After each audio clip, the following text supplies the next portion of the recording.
what that means and all the different ways we measure energy.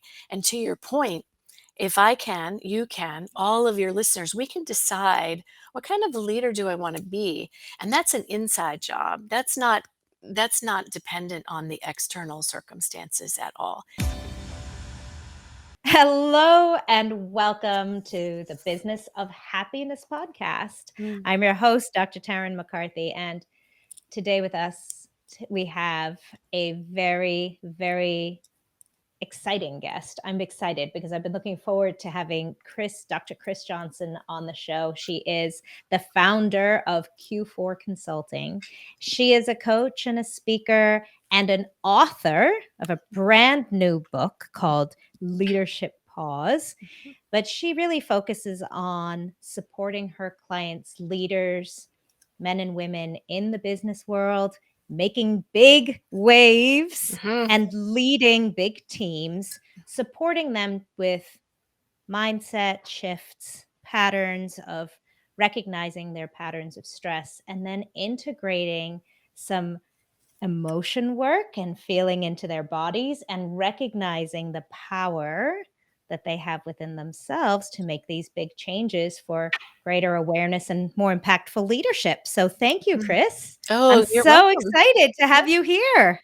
Well, thank you, Taryn. It's a pleasure. All mine. Thank you. I'm so excited for your book, Leadership Pause.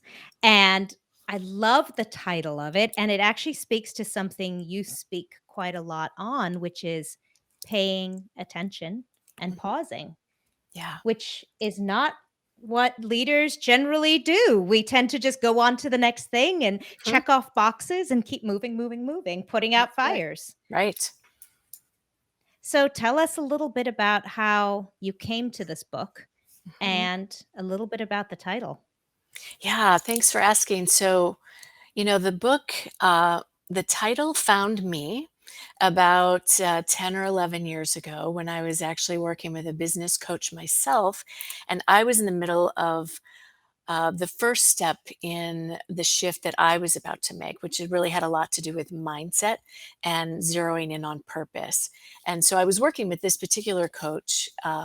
His business is working with heart centered businesses and helping them to grow.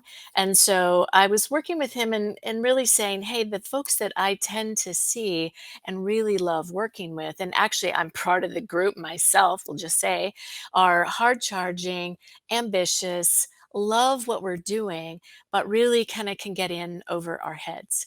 And I've been teaching mindfulness practices in the community and in some of the consulting work for well over 15 years by that point. And I said, I think what we all need to do is pause. And so he was riffing on the names and he said, oh, the leadership pause. And I'm like, yes, that's it. And so the idea was there. And then it took a while, as you know how these things can go, to kind of percolate, and like a good tiramisu or a really great cup of tea. And so it took a while for it to actually find its way into the written form, but that's where we have it today. So thanks for asking. And it's so interesting because this idea of pause, when you first introduce it to an empowered leader who has been very successful because they have not taken a pause, Mhm, they've mhm. just been pushing, pushing, pushing. Yeah, There's usually some resistance that comes when you say you need to stop and take a deep breath. yeah, that's right. That's right. In fact, so Kevin Cashman is a leader in the space. You may know of him.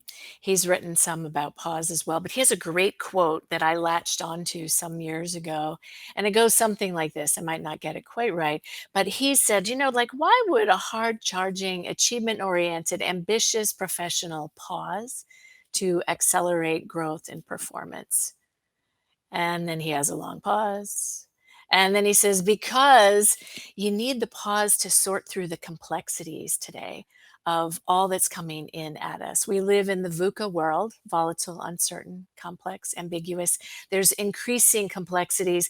And a study that I cite in the book that's been around a little bit of time from the Center for Creative Leadership is really that many leaders, high powered, very successful leaders, are literally in over their heads. They themselves do not feel confident to navigate in these white waters that are just roiling all around us. And it's not going to get any better or any slower anytime soon, and maybe never, right? And so, really, it behooves us as leaders to take stock of what are the essential skills for my way of showing up, my way of being, and not just the technical skills that any of us bring to our chosen industry area, but really, like, how are we as people? And can we come at it with, oh, our very best selves? And that's where the pause really does help sort through the complexities. But it does get a bad rap, and I write about that in the book. That as soon as leaders hear pause, they're like, pause, that means stop, and I can't break that momentum. Why would I do that? And why we would do it is so we can actually slow down to go faster. And, it's also really interesting because I think part of the resistance is the fear because of the unknown, because of never having done so in the past. So Yeah. there's no evidence if I slow down now, what might happen. Mhm. Yeah. Mhm. We don't know. But what we do know is that if we continue to keep this pace into our 40s and Mhm. 50s and hope, maybe we near retirement at some point, we're really going to wear out our bodies because all of that stress. And then it starts to have all kinds of health implications and mental health implications. And that's not great. I think all of us would like to live amazingly full lives. And your bias is that we can cultivate happiness. It's mine too. And we can show up as our best selves. So why wouldn't we? And so part of the challenge, I agree with you, and it's, our leaders, are all of us willing to entertain the possibility of doing something a little bit different than what got us here probably won't get us there. And so, can I just let go and try something new? Right? Now, do you have any evidence or experience of this in your own life? Mm, absolutely. Um, I could tell multiple stories. Hmm. Yeah, I'll tell you one that's in the book. So it's not business related, but it is business related. So I'll just go with it. So one of the things that showed up more in the book than I actually had anticipated was my practice of Aikido, which is the martial art of peace. So a different business coach some years ago as well looked me straight in the face and said, Chris, really, you're too nice. And people aren't going to listen to you if you're too nice. You need to develop some fierceness. Because I grew up at a time when being smart was great, but being a girl wasn't so great. And so getting ahead, like, how do you do that as a female? So empowering women is a big concern that I have. But she looked me square in the face and said, you need to take up a martial art, a body-based practice. And I suggest Aikido. It's very congruent with your values in terms of we're all kind of in this together, we're connected. It'll help you be more in your body. So I took her up on it. I was actually going through a divorce at the time, which was not a really fun, exciting time. So I kind of felt like I was falling apart anyway. So I go to take an intro class, and within 6 weeks, it's like, oh my gosh, I really like this. And Mm. the teacher, the sensei, is a 5'2" female. And she was throwing these big guys across the mat. I'm like, wow, Harry met Sally. Like, I want some of that. Really, Yeah. thank you very much. And so it got under my skin pretty quickly. I started practicing, and it didn't take too long to get really frustrated Mm. because I'd been an athlete and I'd been really active, and I showed up on the mat and I would get really, really frustrated that I could not make something happen because it looked so easy. And yet it wasn't so easy. And so I would get really flustered, red in the face, feel like I was going to cry, which I didn't want to do that either. And just really, really had to come to terms with, I don't know what I'm doing. This is a brand new thing. Can I be a beginner at this in order to step into the new learning? That served me really well because then it was like, okay, I don't know what I'm doing. I don't need to know what I'm doing. I can learn from this teacher. So that applies on the mat in Aikido. And now I'm a black belt in Aikido a few different times and can throw some of those guys across the mat myself. But what it really does, it translates really great off the mat. Like, how Mm. do we show up then full bodied, allowing what we think we know to subside so we can see what's right in front of us? Oh, that's beautiful. That's beautiful. And that, speaks to that discomfort with something new, such as taking a pause as a leader. Absolutely. Mm, Absolutely. mm.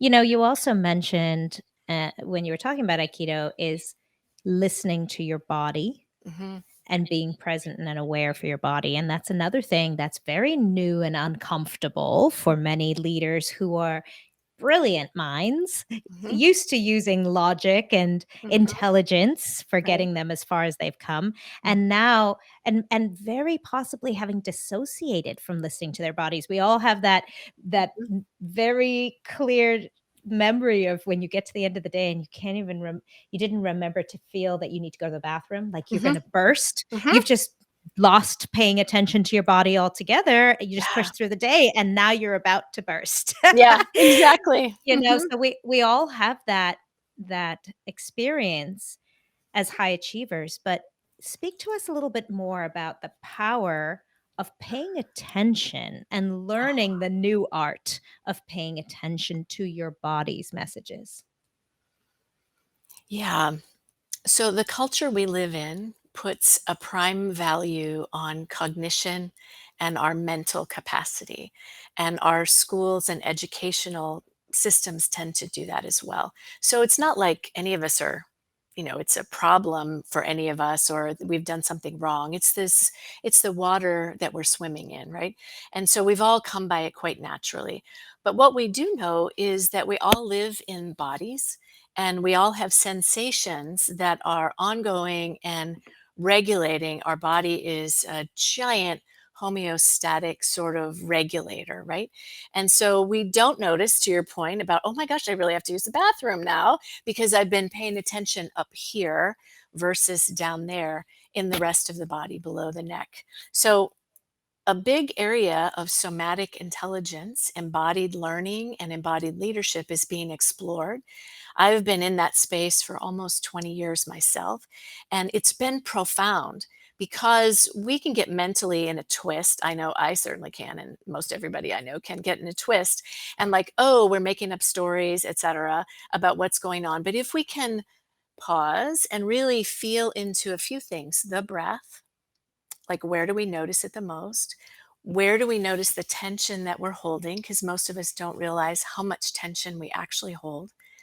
And that could be the jaw, the shoulders, our hands. It could be anywhere in the body. And once we start to shift to pay attention to sensations and breath, there's an opening that happens and things start to clear. And we know from some of the neuroscience that our stress chemicals at that point start to dissipate. It takes about 60 to 90 seconds to have them fully dissipate. And when they do, mentally we're more clear, we feel more calm, our heartbeat starts to regulate itself more even if we didn't think it needed to be. It's starting to find its natural rhythm. So those are really simple actions that we can take. It's just we're not accustomed to doing it. And when we do, we can shift. And that's why the pause is so essential. It can be a catalytic process to having transformation and change happen right away. Now, right away is one thing, but it does take required ongoing deliberate practice, but it's an opening that's profound. I fully believe that.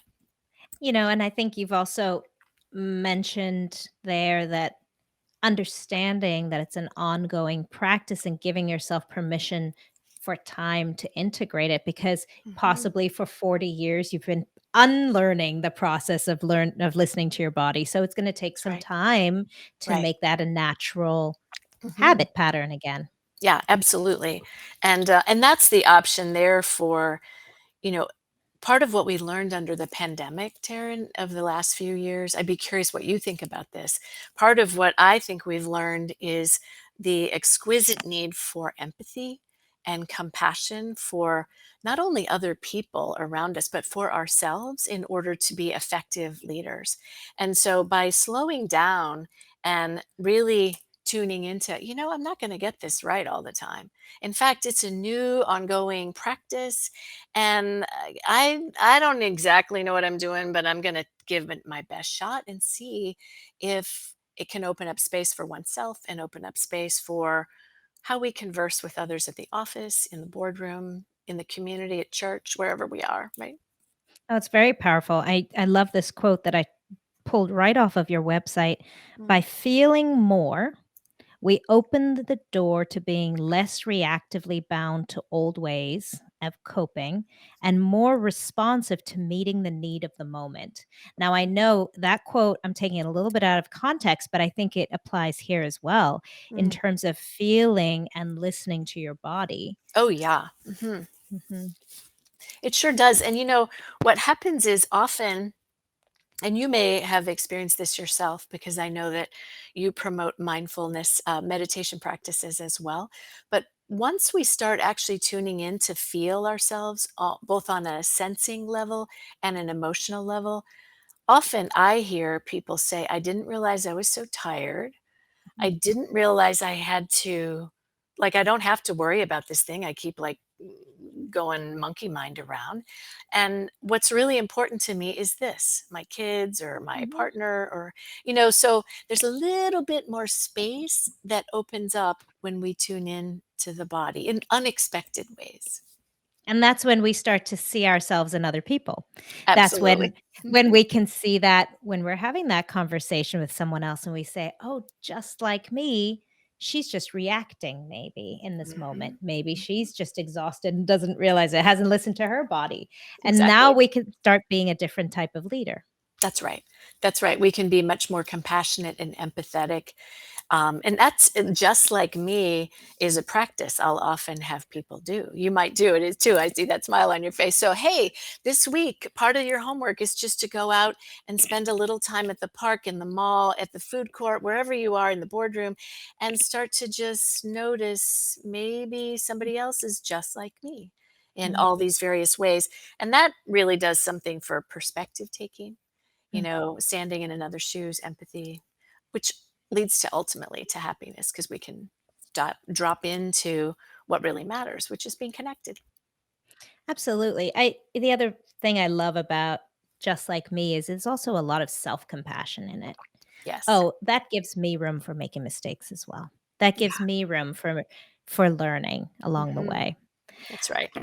And that's actually another quote that I pulled off of your website that I loved. We instinctively experience our life as a reflection of our energy, Hmm. which I'm also pulling that out of context, but once again, another great opportunity to use that perspective in that your own energy is Hmm. reflected back to you based on how people are interacting with you and your perspective of what you see in them. Absolutely. If you're listening to this podcast, chances are you didn't get into business to be miserable. The problem is that people feel that if their business gets busier, if they start becoming more successful, that happiness will eventually set in. But it can actually get worse. This is why I created the Business of Happiness Prosperity Coaching. In this one-on-one coaching, we look at how to redefine success on your terms and re-find the joy and the passion in your dream. Visit me at thebizofhappiness.com and become the happiest business owner you know. Yeah. Actually, could I give an example that happened like yesterday? Yes. So this is not with a business leader, but this is at home. So we're having some home repair done on our home, and we need to not park in the garage. So we have to go in our community and get a permit to park on the street. So my husband had done this a month ago. You have to renew it every 30 days. And he tried to go early in the week, and he came back and he said, "Wow, that woman was really rude. And she said I didn't have the right stuff." And I'm like, "Okay, well, I can go on Wednesday. So let me go Wednesday." So I go Wednesday. I think I have all the paperwork. I go up to the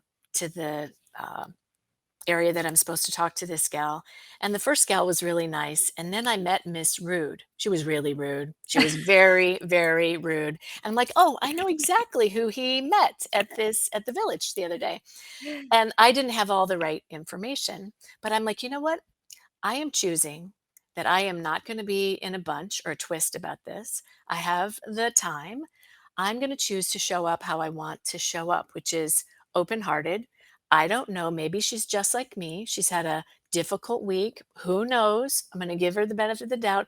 And I'm going to regulate my energy so I can be an open invitation to just be human. So I had to go home. I had to go back this morning to give the correct information. I went back today. I saw her again. I was open-hearted, practicing. I'm like, "Okay, you're practicing, just be here." And sure enough, when she came back, she said, here's my business card because the next time you don't actually have to come in, you can just email me, and have a lovely day, Chris."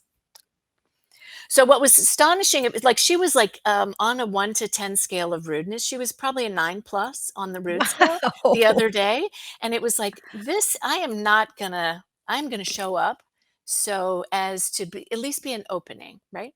And it was remarkable, and I left thinking, "This stuff works, man. It really works. Really, really works." What I love about what you just did was imagine the leader that you want to be, Mhm. and not the leader that external situations and events, quote unquote, force you to be. That's right. Because I think we do that so often in business and in leadership is we put a lot of blame on what's happening to us Correct. and lose sight of the power that we have to create the life we intend or we'd like to or we dream of. That's right. Yeah. Well, and I talk about it in the book. I don't know if you'd had a chance to look at some of that there, but I talk about how we're energy bodies and Mm. what that means and all the different ways we measure energy. And to your point, if I can, you can, all of your listeners, we can decide what kind of a leader do I want to be? And that's an inside job. That's not dependent on the external circumstances at all. And once we start to get that shift and choose to live there more often, then things start to really rock and roll, and there's this sort of flow. And it sounds really woo woo, but there's a lot of physics behind it, just to say. And the other thing is about your comment about self compassion is yesterday or the day before, and then today when I went back, I was in a space that was great. I'm not always in that space, that I'm not always catching myself, but it was a great example about we really have more capacity to energetically shift things than we think as leaders. Yeah. Yeah. Yeah. Another, I'd love your perspective on this as well, is as leaders, often what got us in the position that we're in was focusing on the problems and finding solutions. That's right. And as you speak about in a lot of your writing, is what you're focusing on and being aware of where your attention is. Mhm. Um, and I know that that's a new concept as well for many, many successful leaders who that got them very far. Mhm. Not just pushing and hustling and digging deep when things were painful, but also focusing on the problems Mhm. and how there's another way. So I'd love you to speak a little bit to that in terms of focus and attention.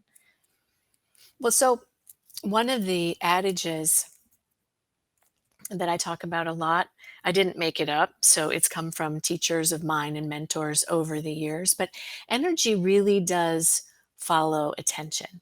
So where we direct our attention is where our energy is going to go.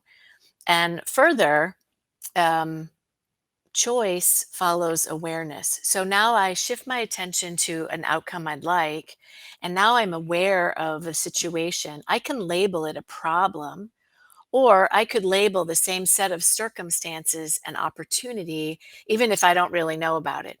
I think so often what happens based on our educational system and just the way the marketplace, the kind of vibe of the marketplace, is that we have to get places, close deals, make things happen right away. And we get in the way of the space that's needed for the creativity, for the innovative solution to kind of emerge. So if I shift my attention to look at the circumstances, but choose, is it a problem I'm going to really try to manage, or is it an outcome I want to be a part of creating? It feels different internally. There's a lot more positive, like emotional stuff going on there than this problem that we have to manage and all that. Um, but then things open up, like opened up with Miss Rude. She is no longer Miss Rude in my mind, but it's a great example, and we can do that more often. And in fact, I'll just say this. I was chatting with someone else yesterday, and she noted that what she started to see in the workplace in her space is that more and more frequently, and I'd like to think I'm a tiny part of this, more and more frequently, leaders are starting meetings with let's have a moment of pause. let's just have this moment of kind of collecting the confetti of our thoughts so that we're right here with each other, and take a deep breath, chemicals release. And now what do I want to talk about? She has noticed, and she's out in San Francisco. She's like, more and more, I'm starting to see this happen. And I think Amazing. it's amazing. It's amazing. Yeah. Don't you think? Yeah.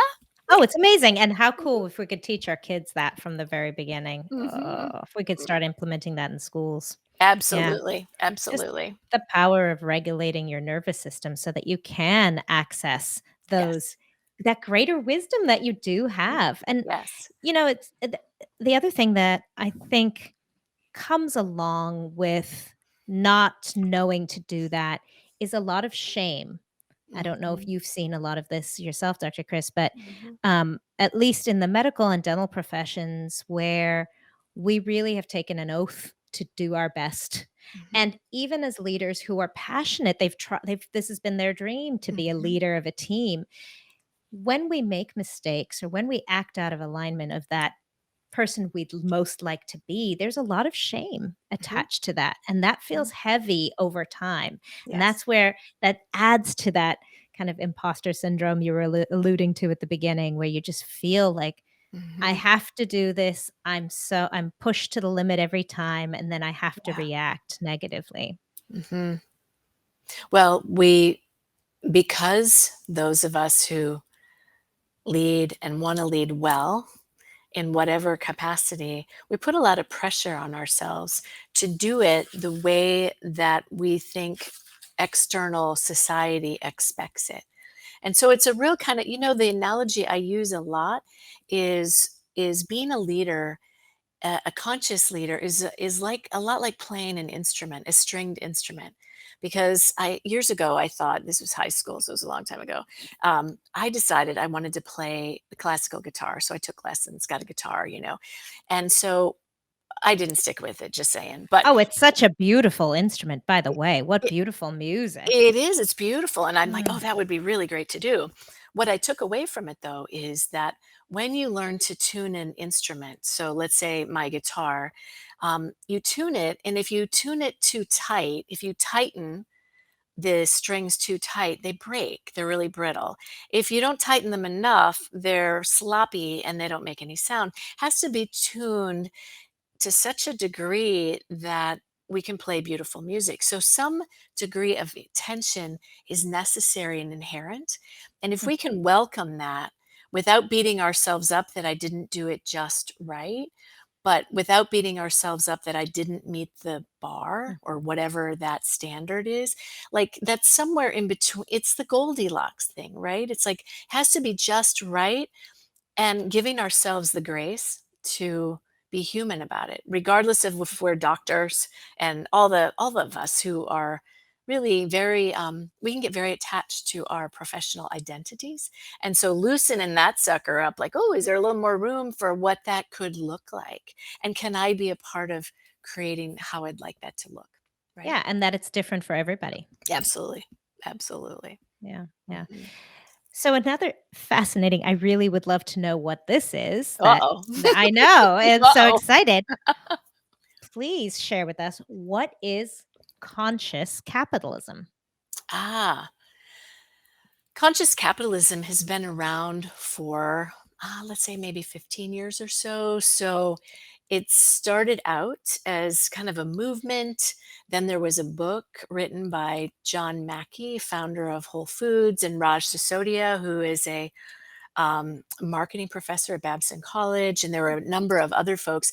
It's this notion that um, basically old crony capitalism is that conscious capitalism is not that it's not all about profits, that conscious capitalists, and I would say that yes, I am a conscious capitalist, are very much about making a profit, right, in whatever the business is, but it's not at the expense of others. There's a certain conscious awareness, so consciousness being aware, and we can center our businesses on the purpose of the business, not only the purpose of an individual leader, but the purpose of the business that we're starting. Like if we didn't create it? Would this business that we have exist? And what's the purpose of the business? So, purpose and profit, and I like to call it and have the element of play in there. And what we know is that those businesses who are working and operating as conscious capitalism businesses, they outperform. There's a Mm, body of research that was done by Raj Sisodia and some of his colleagues that support the underlying premise of conscious capitalism. They outperform the S&P like by 14 times. mm, Jim Collins is good to great by 6 times, because what they're doing is they're concerned about the profit of the business and running a business well. You have to make money, but you also don't have to do it at the expense of the people or all the various stakeholders, right? So there's a lot more emphasis on a stakeholder model versus simply a shareholder model. And I've had the privilege of being involved with our Chicago chapter of conscious capitalism for the last dozen or so years, and love it. So that's what it's about. Did that answer your question? absolutely. I was Mhm. really interested in how you were impacting conscious capitalism yourself and if you were Ah. using any of these tools that you coach on in that world. Oh, absolutely. So, depending on the leader that I'm with, I mean, so that's part of my come from when I'm listening to someone. Uh, and depending on where they are in their business, I may say, have you heard of this? Mm, What's your orientation? Who are you considering in terms of your stakeholders? As a leader, are you zeroed in on your purpose, or are you just kind of doing the monkey, the little wheel, squirrel wheel that we all tend to go around? And, it's amazing. Lots and lots of businesses are out there that are doing great business, but they're not necessarily conscious.